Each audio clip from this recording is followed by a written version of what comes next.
Hello YouTube. Today I'm going to talk about a couple reasons why I bought myself a 1995 Oldsmobile Aurora.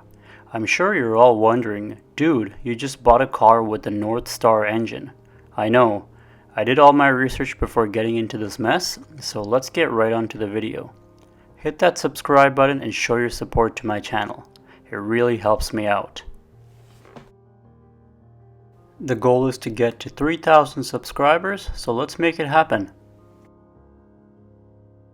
Reason number 1, it's a good looking vehicle, at least in my eyes. Growing up in the early 2000s, I would see this car and think to myself, wow, this looks like a spaceship. My sister says it looks like a bug, but honestly I think it looks great, especially the rear end. The rear end kind of reminds me of my Lincoln MKZ with its big wraparound taillight. Too bad this Aurora was a failure for GM because it was such ahead of its time when it came out, and it still has some really good features that work out today.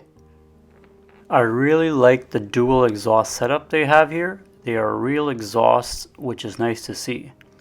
The side view mirrors are attached to the door panel just like my Lincoln MKZ, which adds a very classy touch.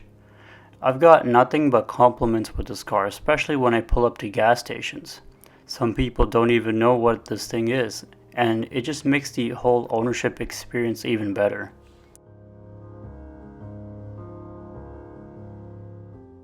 You don't see this car every day, especially this nice of a condition.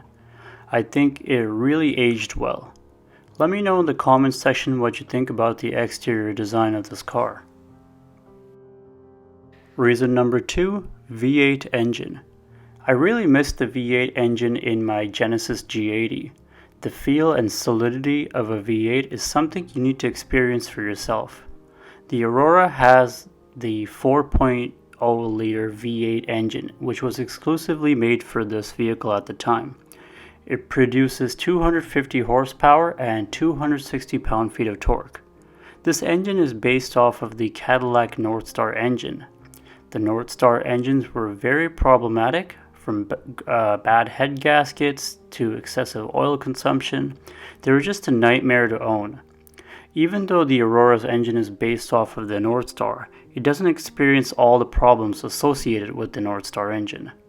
This particular engine had a complete reseal done, which itself cost around $4,000 to do because it's a complete engine out job. Although this is not as fast and modern as the G80's V8, it still has that really good low-end torque that V8s are known for, and of course the V8 burble sounds nice. Long-term reliability is a question, but from the owners I've talked to, they said it's not as terrible as you may think.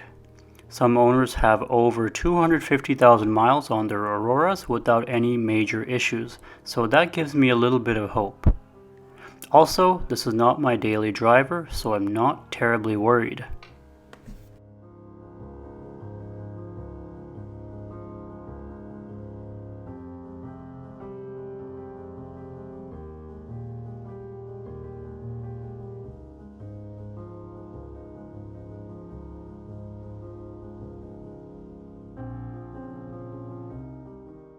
Reason number 3, super comfortable interior. These are the most comfortable seats I've ever sat in. The leather is so supple you just sink into the seats. There are no uncomfortable pressure points. It's just perfect. And the leather quality was decent for its day as well. The interior quality, fit, and finish was incredible for its time. The use of real wood trim makes the cabin look rich and classy. Take a look at these sophisticated door panels with the pillarless windows. They just look amazing.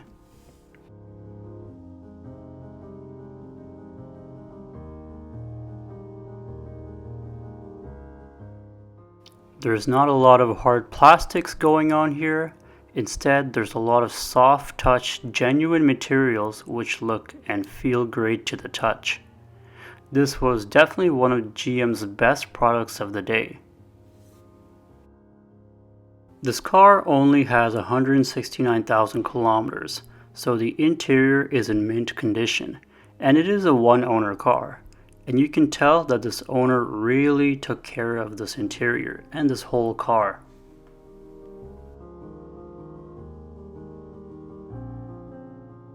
Moving into the back seats, we get the same plush seats that are found in the front. I understand that modern day cars don't have these plush seats anymore in the front because they don't hug you while you take a corner, blah blah blah. But I don't understand why they can't have these plush seats in the back. Nobody is driving from the back seat, so I don't understand why we can't get these plush seats in the back of modern day cars anymore.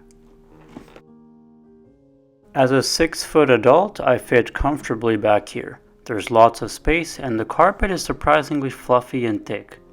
There's really good visibility from the back seat and I don't feel claustrophobic back here. Overall, this cabin is just a nice place to spend time in, and I don't mind being back here on a long cross-country road trip.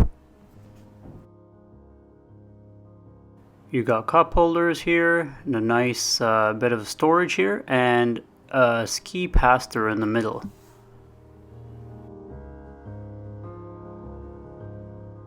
Last but not least, reason number 4 why I bought this vehicle is the really nice ride quality. Modern day cars have 19 to 23 inch wheels coming from the factory. Back then, cars came with smaller wheels but bigger tires, and man, the ride quality is amazing. The bumps are not jarring, the tires soak up the bumps before it gets transferred to the shock absorbers.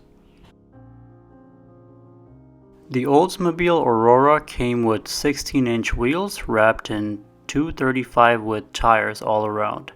This vehicle also has rear air shocks, which was quite advanced for its time.